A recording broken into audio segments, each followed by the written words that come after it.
Lucas 22, 31 a 34, dice así la palabra del Señor. Dijo también el Señor: Simón, Simón, he aquí que Satanás ha solicitado poder para zarandearos como a trigo.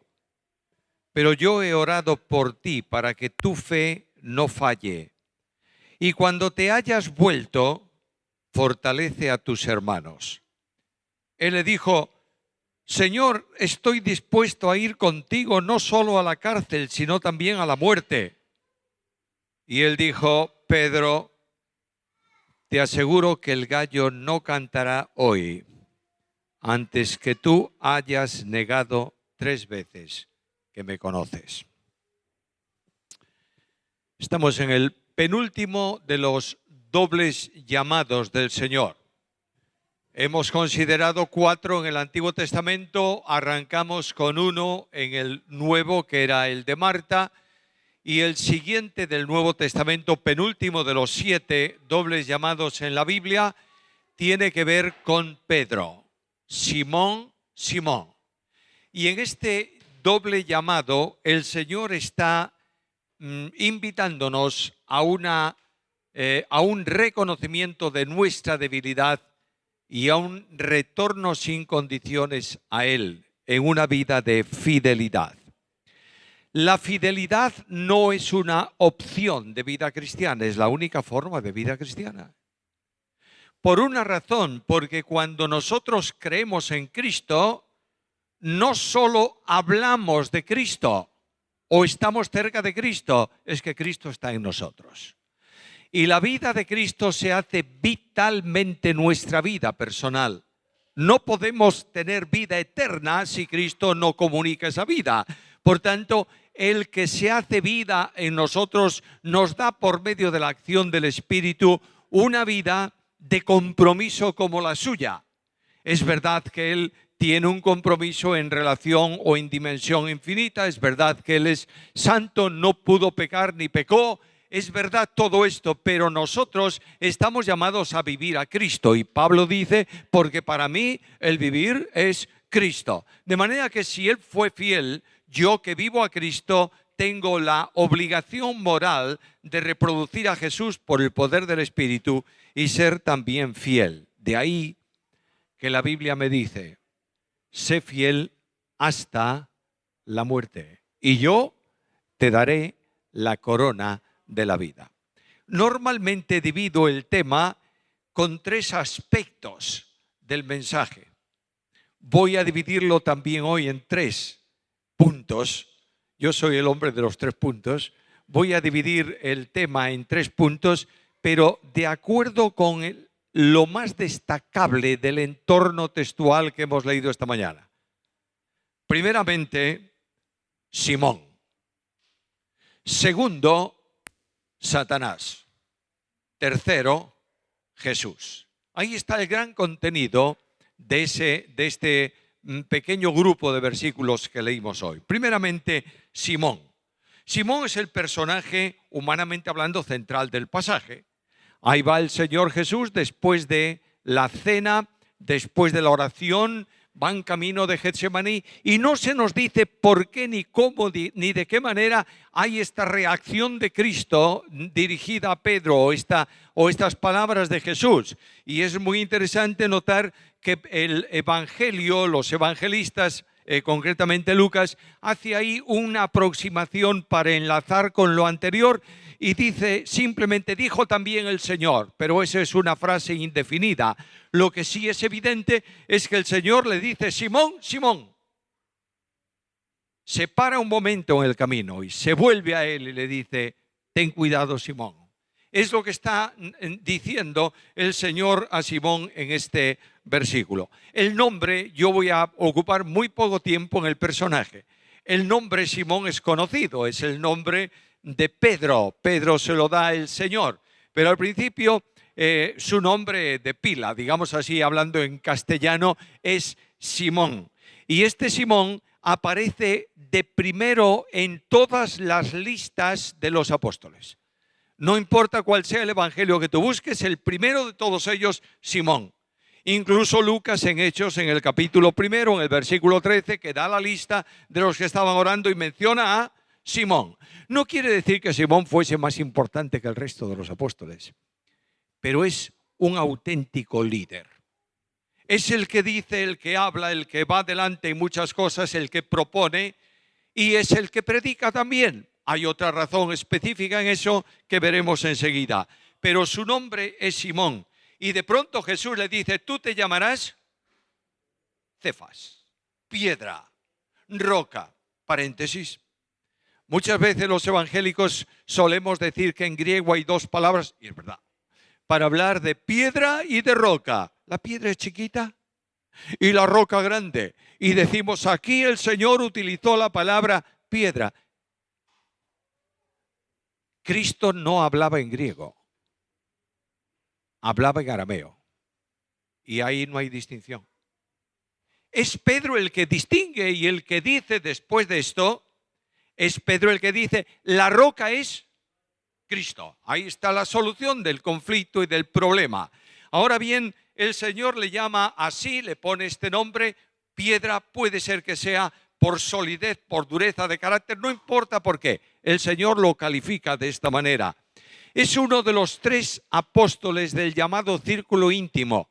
Perdonadme que os diga que tampoco entendí nunca esto del círculo íntimo.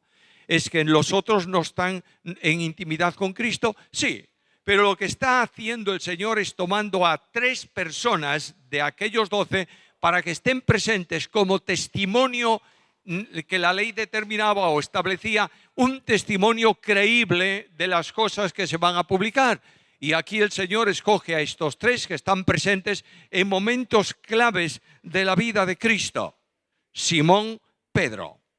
Es uno de los primeros discípulos a quien Cristo llama para que le sigan. Es verdad que Andrés lo llevó primeramente al Señor en tiempos de Juan el Bautista y todo esto. Conocéis la historia, pero Cristo los llamó en el mar de Galilea y dice el texto bíblico que ellos dejaron todo y siguieron a Jesús. Pescador, trabajador, yo diría que empresario. No era un cualquiera, no era el pescador que estaba en la orilla a ver si pescaba 4 o 5 pececillos para vender. Era un hombre que tenía un equipo de redes y era un hombre que trabajaba en el mar de Galilea. Bueno, este Simón. Pero hay algo más. La personalidad de Pedro es enormemente interesante. Perdonadme, pero es mi apóstol predilecto. ¿Puedo tener un apóstol predilecto? Bueno, pues este es Pedro. Para mí Pedro me cautiva. Cuanto más leo acerca de él, más en sintonía estoy con su personalidad. Era un hombre dinámico y un hombre de decisiones así. Él reaccionaba inmediatamente y resolvía y hacía, muchas veces se equivocaba, y era un hombre que hablaba demasiado. En esto yo me identifico mucho con Pedro. Cuando tú hablas demasiado, muchas veces te equivocas, tienes problemas, hay dificultades. Ahí tienes a Pedro. Y puedes poner o ver algún ejemplo de la rapidez de reacción de Pedro. Pedro no piensa, Pedro dice y hace. Ahí está Pedro en la barca, en el mar de Galilea, en medio del temporal, todos temblando por el viento y el mar y tal, y de pronto Jesús caminando por las aguas. Y Pedro lo ve, todos se asustan, y de pronto, ¿qué dice Pedro? Jesús le dice, soy yo. Para saber que realmente eres tú y que no nos equivocamos, manda que yo vaya a ti sobre las aguas. Y aquí inventamos la historia de la fe de Pedro. ¿Qué va? Simplemente Pedro le dice al Señor, Señor, ¿eres tú? Manda, ordena que yo vaya. ¿Y qué dice Jesús? Ven. ¿Y qué ocurrió? La voz de autoridad soberana de Cristo no puede dejar a Pedro en la barca. Cristo le dice, ven, y Pedro sale de la barca y camina por el agua hasta Jesús. Y cuando llega a Jesús, ¿qué ocurre? Se terminó la petición. Haz que yo vaya a ti sobre las aguas, ven. Y cuando llega allí, ya está cumplido lo que te pedí. ¿Y qué ocurre? Ahora tendría que empezar la fe, ¿verdad? Para mantenerlo sobre las aguas. No inventemos historias. Nos gusta mucho inventar historias no correctas de los personajes bíblicos. Nicodemo es un hombre indigno de llamarse como tal porque tuvo miedo y fue a Jesús de noche. Qué tontería más grande. ¿Cuándo iba a hablar con Jesús con calma? Cuando todos dormían. Y allí fue. Y como esto, pues 1000 cosas más. Yo os pido, por favor, que dejéis de volar, que no permitáis que la mente vuele para inventar historias de personajes bíblicos. Los que no nos gustan, malas personas. Y los que nos gustan, perfectos. Bueno, pues no es así. Todos son hombres, todos tienen defectos, todos tienen problemas caminando sobre las aguas. Pero es un hombre que nunca dejó de pedirle a Cristo explicación cuando no entendía lo que Jesús enseñaba. Y ahí tienes aquella ocasión en que Pedro se acerca a Jesús y le dice: explícanos esta parábola, porque no hemos entendido bien. Al menos yo no la entendí, Señor, explícamelo. Y el Señor le explica a Pedro la parábola. Es un hombre que no se queda ignorante de las cosas que está escuchando. Es un hombre que reacciona a veces de una forma incorrecta. El Señor está lavando los pies de los 12. Recordáis la historia, ¿verdad? Está lavando los pies y se acerca a Pedro. ¿Y qué dice Pedro? Tú no me lavas los pies jamás. ¿Pero cómo? Pedro, si yo no te lavo los pies, no tienes comunión conmigo. Entonces báñame. Este es Pedro. Le dice, no solo los pies, las manos, la cabeza, todo. Este es Pedro, la reacción de Pedro siempre es así.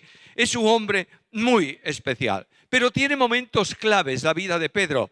Pedro sube al monte con los otros 2 compañeros suyos para el testimonio del ministerio y de la vida de Cristo. Sube al monte de la transfiguración y Pedro contempla asombrado cómo el siervo corre la cremallera de su traje de trabajo, su humanidad, y del interior luce hacia afuera la gloria de la deidad. Y el apóstol Pedro sufre tal impacto en aquel momento que cambia el pensamiento que él tiene sobre lo que es la profecía. En el Antiguo Testamento, profecía, ¿qué era? Dios le da un mensaje al profeta, el profeta lo comunica, no veía el cumplimiento, a veces no lo entendía, y él decía, bueno, Dios me lo dijo, yo lo escribo. En el Nuevo Testamento es distinto. Pedro dice, todo lo que viene en el futuro ya lo hemos visto ahora. Hemos visto con nuestros propios ojos su majestad. Y ahí la profecía toma una dimensión diferente. No solamente es algo que esperamos, es que la gloria de la esperanza del creyente no son cosas anunciadas, es una persona. Cristo es en vosotros esperanza de gloria. Ahora van camino de Jerusalén y el Señor pregunta a los discípulos, ¿quiénes dicen los hombres que soy yo? Y unos una cosa, otros otro. Algunos, ¿sabe, Señor? Algunos dicen que tú debes ser Juan el Bautista que resucitó de los muertos. Bueno, ¿y vosotros qué decís? Y ahí Pedro automáticamente responde, tú eres el Cristo, el Hijo del Dios viviente. Y de pronto Cristo dice a Pedro algo sorprendente. Cuando yo voy a la Biblia descubro que la profecía, toda la escritura es inspirada por Dios y traída por indicación, por presión, por sujeción, por orientación del Espíritu Santo, ¿verdad? Lo tenemos claro, pero aquí Dios habla, el Padre habla a Pedro y le dice, bienaventurado Simón, porque no te lo reveló carne ni sangre, sino mi Padre que está en el cielo. Es una revelación excepcional. Pedro recibe eso y recibe una promesa, te voy a dar las llaves del reino. Y Pedro toma esas llaves, simbólicamente hablando, y abre el reino de los cielos a los judíos en Jerusalén. Primer mensaje del Evangelio, 3000 convertidos. No tengo duda de que ese es el resultado de la oración intercesora de Jesús en la cruz. Aquel crimen de la nación contra el Señor era un crimen que no tenía sacrificio expiatorio. Y Cristo dice, Padre, perdónalos. ¿Por qué? Porque son ignorantes. No saben lo que hacen. Y Dios abre en gracia una puerta de salvación a su pueblo en esa ocasión y va salvando de ese pueblo a lo largo de la historia, ese remanente escogido por gracia a lo largo del tiempo hasta que todo Israel sea salvo en el final. Y de pronto este Pedro que está ahí recibe una advertencia del Señor: Simón, Satanás os ha pedido ¿para qué? Para zarandearos como a trigo. Y ahí sigue la comitiva y entro en el segundo personaje. Dejemos a Simón. Vamos a Satanás. Satanás. Palabras del Señor como advertencia. Ten cuidado, Simón. Simón, Simón, presta atención. Porque Satanás os ha pedido, es decir, ha pedido y ha recibido respuesta a esa petición, no para que os mate específicamente, sino para sacudiros, para zarandearos como se sacuden las espigas del trigo para que suelte los granos. De otra manera, Satanás quiere generar un problema serio en tu vida. Y algo más. Satanás entró en el corazón de Judas, que no era creyente. Paréntesis, no hay posesión diabólica para creyentes. Porque el creyente es el templo del Espíritu, que no te cuenten cuentos. No hay posesión diabólica. Pero Judas no era creyente. ¿Qué dice Cristo? El hijo de perdición. Por tanto, a este lo toma Satanás y lo utiliza como instrumento en posesión diabólica para luchar contra el Señor y llevar el Señor a todo aquel camino de sufrimiento y tribulación hasta la cruz. Ahora, lo que dice Cristo es: mira, Satanás está dispuesto a haceros fracasar y haceros padecer. Satanás es el enemigo, es el adversario en este entorno, ¿verdad? ¿Tienes clara la doctrina de Satanás? ¿Se estudia la doctrina de Satanás? Yo creo que no. Yo creo que, o por lo menos muy poco. Yo creo que como muchas doctrinas de la Biblia, es que estudiar doctrina. No. Yo quiero un salmito. ¿No oíste nunca eso?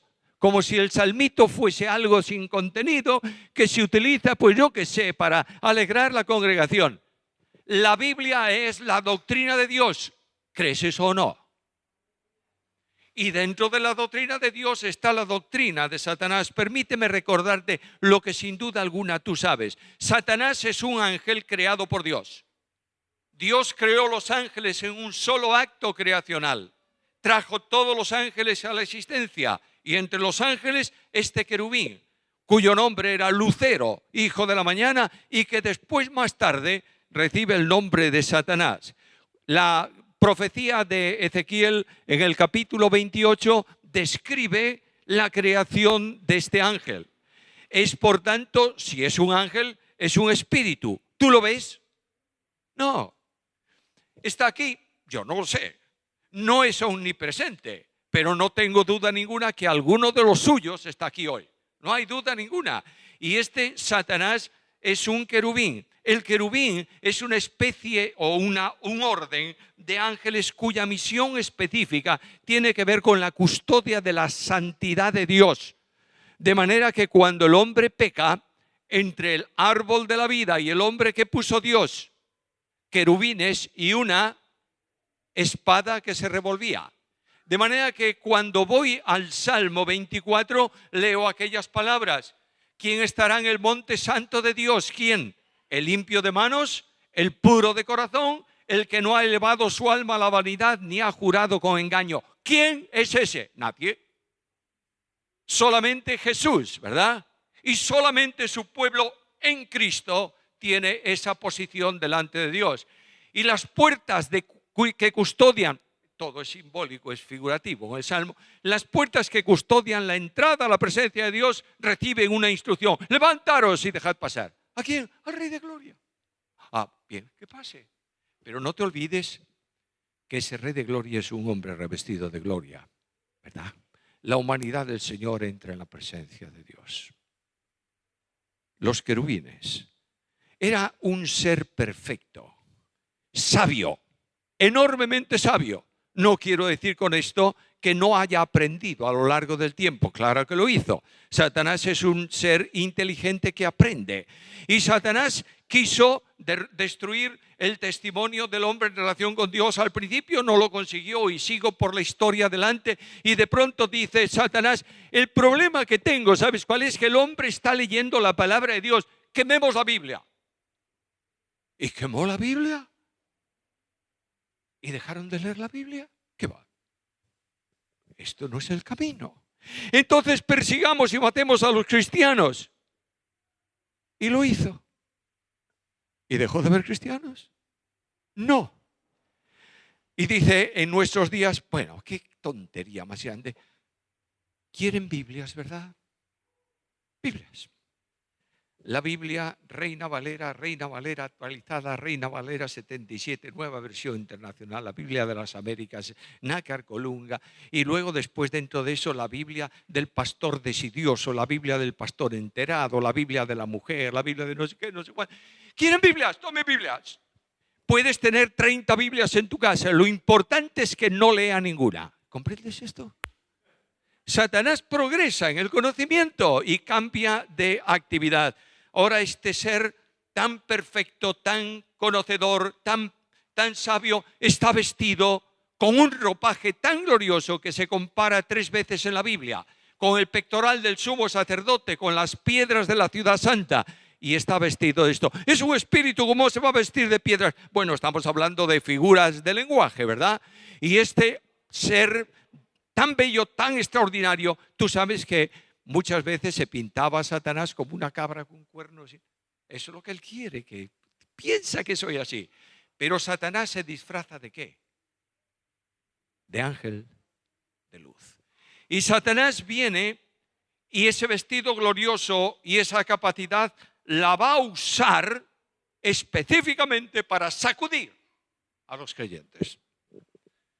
Cuando Satanás comienza su andadura pecaminosa, la Biblia revela los pasos en la caída de Satanás. Subiré sobre las nubes. No es bastante la gloria que tengo. Quiero más gloria. Y levantaré un trono junto al trono de Dios. Y los ángeles me servirán. Que Dios se ocupe de sus cosas. Yo voy a reinar. Y reinaré también en la tierra. Me sentaré a los lados del norte cuando se habla de la profecía mesiánica. Y ahí tienes todo el énfasis diabólico de Satanás en oposición contra Dios. Y Dios toma a ese ángel en su pecado y dice, fin. Porque el pecado de Satanás es definitivo para él. No hay vuelta de hoja. No tiene solución a su pecado. Es un pecado sin retorno. Satanás no puede arrepentirse, Satanás no tiene salvación, los demonios que le siguen tampoco, y están destinados a ser condenados eternamente. ¿Entiendes esto? Él dice, yo he pecado, y Dios le dice, y ese pecado es el fin para ti. Es verdad que no podré destituir de la gloria a los que son del Señor, pero voy a hacer que en su alma se genere la angustia, la inquietud y estén siempre pensando en lo que hicieron. El propósito es zarandear, actuar sobre el creyente para ocasionar en él un sentimiento de fracaso. Iba a conseguir que Pedro negase 3 veces y ahora nota por favor lo que ocurre.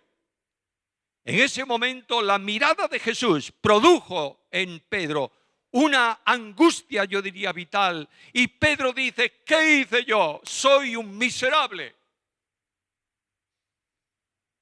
Y el sentimiento de fracaso generado en el corazón de Pedro se expresa con lágrimas. Saliendo fuera, lloró amargamente. Dejemos ahí a Satanás. Paso al tercer punto. Jesús. Y lo que encuentro en el capítulo es que Jesús pronuncia un doble llamado. Simón, Simón, escúchame bien, Simón. Quiero advertirte de algo. Tú no le vas a dar mucha importancia, pero quiero advertirte que Satanás os ha pedido para zarandearos como el trigo. ¿Y cuál va a ser el resultado de esto? Versículo 34. Pedro, te aseguro que el gallo no cantará hoy antes que tú antes que tú hayas negado 3 veces que me conoces. ¿Qué va, Señor? Imposible, de manera ninguna. Todos estos pueden escandalizarte, yo no. Además, Señor, estoy dispuesto a ir contigo a la muerte. Estoy dispuesto a morir. Pedro, estás viviendo en tu fuerza, Pedro, pero no en la dependencia de la fe. Y el fracaso tuyo es porque tú crees que puedes, cuando realmente no puedes nada. Hermanos, permitidme paréntesis, voy a hacer unos cuantos hoy. Una de las mentiras del humanismo ha llegado al púlpito de la iglesia y se ha sentado en los predicadores. Y esa mentira es: tú puedes. ¿Lo viste alguna vez? Has caído, pero tú puedes. No eres muy fiel, pero tú puedes. No puedes, querido mío. De manera ninguna. Tú no tienes ningún tipo de poder contra tu enemigo. Es más fuerte que tú, a no ser que descanses totalmente y dependas absolutamente de Dios. Hermanos amados, queridos míos, el humanismo está haciendo el daño más tremendo que podáis imaginaros a la Iglesia de Cristo hoy.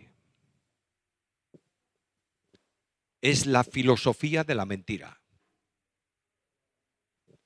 Es la propuesta del relativismo. Es la oposición abierta a lo que Dios enseña, que no es con tus recursos, es con los míos, dice Dios. Y solamente cuando el Espíritu toma tu vida, te hace ser vencedor en Cristo Jesús. ¿Lo entiendes o no? Estamos en momentos críticos de la historia de la Iglesia en nuestros días. Y Cristo le dice: Simón, tu fe va a ser puesta a prueba. Señor, no. Simón, no son determinaciones tuyas, es dependencia. Y mientras tú no dependas, puedes decir lo que tú quieras, que vas a fracasar. Yo quiero trasladar esto al tiempo presente y os invito a la carta a los Efesios. Epístola de Pablo a los Efesios, capítulo 6, versículos 10 al 12. Notad esto, por favor, y notad lo que dice Pablo. Por lo demás, hermanos míos, esta traducción por lo demás es una traducción que permite hacerla de esta manera. Sobre todo, hermanos míos, robusteceos ¿en quién? En el Señor. Y en el poder de su fuerza, vestíos de toda la armadura de Dios para que podáis estar firmes contra las artimañas del diablo, porque no tenemos lucha contra sangre y carne, sino contra principados, contra potestades, contra los dominadores de este mundo de tinieblas, contra huestes espirituales de maldad en las regiones celestes. No tienes lucha contra personas que puedes ver y con las que puedes pelearte, a lo mejor de igual a igual. Estás luchando contra huestes de maldad perfectamente organizadas en regiones celestes. Y lo que el apóstol Pablo dice es el propósito de Satanás. El apóstol Pedro dijo en su carta, y Pedro tiene mucha experiencia en esto, ¿sabéis? Porque Cristo, al llegar al huerto, dijo a Pedro y a los discípulos: velad y orad. ¿Para qué? Para que no entréis en tentación. ¿Y qué hizo Pedro? Se durmió. ¿Resultado? Ahí tienes toda la historia de Pedro en aquella tremenda noche. Ahora, la fe iba a ser sometida a prueba, pero Jesús dice: Pedro, he orado. ¿Para qué? Para que tu fe no falle. Pero no solo oró por Pedro, Si tú vas al capítulo 17 del Evangelio según Juan, oyes la intercesión de Jesús por ti y por mí esta mañana. Guárdanos del mal. Señor, son pequeños, pobres, vengo a orar por ellos. Guárdalos del maligno. Y esta petición del Señor es para que tú y yo, unidos a Él por la fe, venzamos, pero al mismo tiempo, si hay fracaso, y siempre lo hay en nuestra vida, sepamos que Dios no castiga el fracaso, restaura al pecador. Y el propósito de Satanás es que nuestro adversario, el diablo, como león rugiente, anda siempre ¿a qué? Buscando a quien devorar. Ahora, su actuación es clarísima en nuestros días. Yo quiero aplicar esto al tiempo de hoy, no al de hace 40 años ni al que viene. Estamos viviendo en el tiempo de hoy. La situación de Satanás con la iglesia hoy, el zarandear espiritual de Satanás, es primeramente este: métodos y no Biblia. Sistemas humanos. Organizaciones científicas. Igle crecimiento, cuando el único igle crecimiento de la iglesia es Hechos capítulo 2. Aplicando tecnología, pero no Biblia. ¿Algo más? Programas, pero no dependencia. Mira la iglesia apostólica, por favor, recuérdalo. Hay problemas, hay dificultades. Bueno, vengamos todos. Estamos en un tiempo difícil, vamos a hacer un programa. Y vamos a elaborar el programa de la mejor manera. ¿Qué hace la iglesia, hermanos? Se pone de rodillas y dice: soberano Señor, no sabemos lo que tú quieres hacer, pero permite solo una cosa: que tu pueblo predique con denuedo tu palabra. No me gustan las estadísticas. Yo en estadística en mi carrera no saqué una nota muy brillante. No me gusta. Pero lo que sí puedo deciros es que estoy asombrado de cuáles son los cursos que más funcionan en el día de hoy. Liderazgo y crecimiento. Y que cuando alguien propone un curso de Biblia, frente a los que tienen interés en todas estas cosas, hay media docena que tienen interés en Biblia. Hermanos amados, Satanás está pidiéndonos para sacudirnos como a trigo. Satanás ha conseguido en la iglesia moderna reflexiones, pero no Biblia. Mensajes motivadores, mensajes devocionales, mensajes alentadores. Hermanos amados, la única autoridad para mover la vida de una persona es la Biblia, y fuera de la Biblia no hay autoridad. Y quiero decirte que el Espíritu Santo de Dios no usa la palabra del predicador, usa la palabra de Dios. Y quiero decirte que es enormemente claro, porque la Biblia es la única que como espada de dos filos penetra para discernir las intenciones del corazón. ¿Lo crees o no lo crees? Vuelve a la Biblia. ¿Tú crees que la Biblia es el elemento que Dios utiliza? Vuelve a la Biblia. En tu familia, en el entorno en que tú tengas, mantén la Biblia. Y el apóstol Pablo habla de todo esa panoplia de armas de fe. No voy a entrar más que en 3, que dice que son las principales. Sobre todo el escudo de la fe. ¿Has pedido al Señor hoy: auméntame la fe? ¿Para qué quiero fe si tengo técnica? Sin fe es imposible agradar a Dios. Y dice Pablo: toma la palabra. Cristo respondió a Satanás ¿con qué? Con la palabra. ¿Conoces la Biblia? ¿Crees que la Biblia es inspirada por Dios, sí o no? ¿Lo crees? ¿La lees toda? En la iglesia, los pastores de la iglesia creemos que la palabra es inspirada por Dios. ¿Predicamos toda la Biblia? Tercera cosa, oración. El apóstol habla allí de la oración. Oración es relación continua con Dios. No son programas de oración. No son sistemas de oración. No son aspectos de oración. Es oración.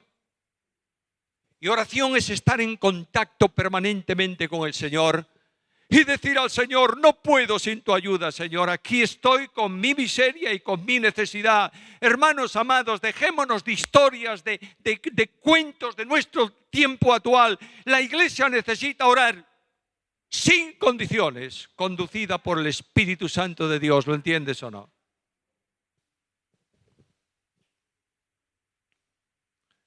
La admirable gracia de Dios. Yo ruego por ellos. Simón cae y Satanás se acerca a Simón. Permíteme, ¿me permites la licencia de dejar volar la cabeza un poco? Bueno, no soy alegorista ni soy... ¿Me lo permites o no? Bueno, aunque no me lo permitas, lo voy a hacer. De manera que Satanás se acerca a Pedro en aquella mañana y le dice, Pedro, fracasado, nunca más vas a ser Pedro. Y de pronto el Señor pasa. Y los ojos de Jesús miran a los ojos de Pedro. Y esa mirada entró en el alma del que había caído. No es una mirada hostil, de repugnancia por el hecho. Es una mirada de gracia. Y el Dios de la gracia restaura al caído. Y el Señor le dice a Pedro, Pedro, una vez vuelto confirma a tus hermanos. Es decir, Pedro, una vez arrepentido de esto, una vez que has vuelto a mí, entonces confirma a tus hermanos. Y Satanás dice a Pedro, Pedro, es el final. Y Satanás te dice a ti, a mí, hoy que conoce tu pecado y el mío sin confesar, tal vez te dice, has pecado, has terminado. Pero Cristo me dice, tu caída no es el final. Estoy aquí para restaurarte y para mantenerte en la senda para gloria de mi nombre.